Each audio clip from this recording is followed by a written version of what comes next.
भूत के। मन तो करता भूतनी का ना नोटई दबा के मुआ। अगर हमरे आज्ञा के पालन ना भई तो हम सब के कच्चा चबा जाएंगे। अरे ये का होता? तोहार चेहरा तो लाल बंदरिया नियर हो गइल बा।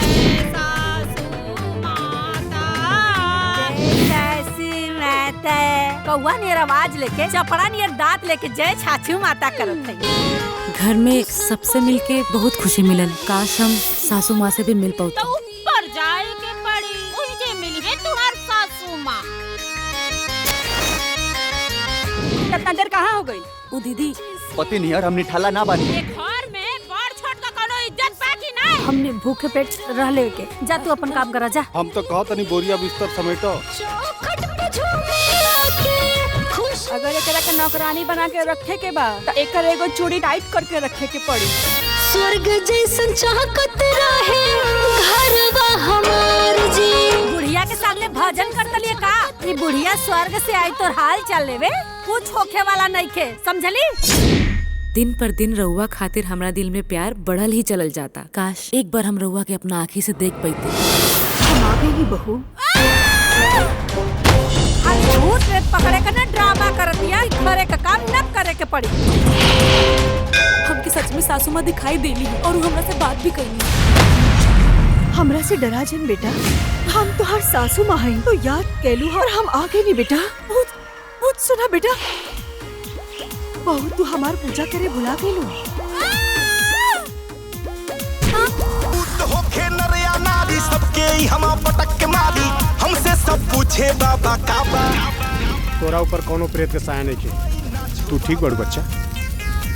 हम ही तो होई नाचू बाबा, नाचू नाचू। दीदी हमार बात ये उतरी बाबा वाला जिन्नात। अब दोबारा ना भूत का नाम लिए मत, नहीं समझ जाइए। बस ना हमरा और बहू बनी ना रउआ हमार सास। या तो आज रउआ हमरा के मार दी न तो हम रउआ के मार दे। आपन परिवार के बचावे खातिर सास बहू के गठबंधन होकर जरूरी बा बेटा। मुझे से मनाई है मने मने। माता जी रिटर्न हो चुका बानी। दुनिया की कोने भी ओझा तांत्रिक उनके अपने बस में ना कर सकेला। जनतोड़ा के कल थप्पड़ मरले रहनी, वही से भूत भागल बा। एहसान मान हमार। कौन पकड़ले बा? छोड़ रे। अरे और सासू माँ के प्यार दुलार आशीर्वाद सब मिल रहल बा। यही से हम बहुत खुश बानी। सासू माँ के प्यार दुलार तू फिर से शुरू हो गइलू। लवंगी के फूल पिया पनावा के पत्ता। तू लोग बिल्कुल परेशान मत होखा बाबू, हम कहीं नहीं जा। काहे कि अब हमके माँ जी के भूत भी नहीं दिखाई दे। सुनराई में तू सबका से 20 बाड़ू, सुनराई में तू सबका। अब लागता हमरा कि आपन भूतिया पंथी दिखावे के पड़ी। तू तो ऐसे कहत बाड़ू जैसे माई के आत्मा आके तोरा से खुद कलस कि हम भटकत बानी। जी हाँ।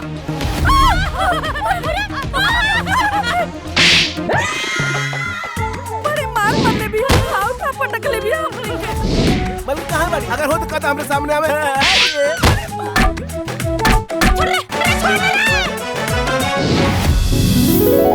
हाँ बस 2 मिनट दी हमरा के, हम माँ जी के बस अगरबत्ती दिखा के आवत हनी। का? फिर से सासू माँ?